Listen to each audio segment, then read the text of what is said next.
Hello guys, তো আজকে আমি চলে এসেছি মেমারি বইমেলাতে। তো বাড়ির এত কাছে হওয়া সত্ত্বেও আমি এতদিন পর এসেছি।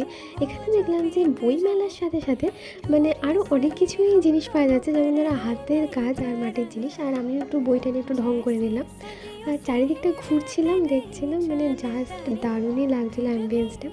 আর সেরকম কিছু পাওয়া যাচ্ছিলো না। হ্যাঁ, মেয়েদের টুকটাক জিনিস যেমন কানের চুড়ি, ক্লিপ, গার্ডার এইসবই পাওয়া যাচ্ছিলো, আর সেরকম কিছুই ছিল না। আমিও তখন দুটো কিছু জিনিস কিনে অল্প কিছু খাওয়া দাওয়া করে আমিও বাড়ি চলে গেছিলাম। তো চলো আমি দেখাই আজকে তোমাদের যে আমি কী কী কিনেছি। এই ক্লিপটা কিনেছিলাম, সেরকম কিছু ভালো লাগছিলো বলে এটা তাও একটু পদের লাগছিলো তাই নিয়েছে। আর হ্যাঁ, এটা খুব পছন্দ হয়েছিল, আর এই গার্ডারটা আমার খুব ভালো লেগেছিলো, এত সফট ছিল। আর সেরকম কিছু কিনিনি, ভালোও লাগছিলো না সেরকম। আর তারপরে একটুখানি হ্যাঁ খেয়েছি, খাওয়া দাওয়া করে আর কিছু কিনিনি, খাওয়া দাওয়া করে চলে এসেছি। বাই, তবে দেখা হবে নেক্সট ভিডিওতে।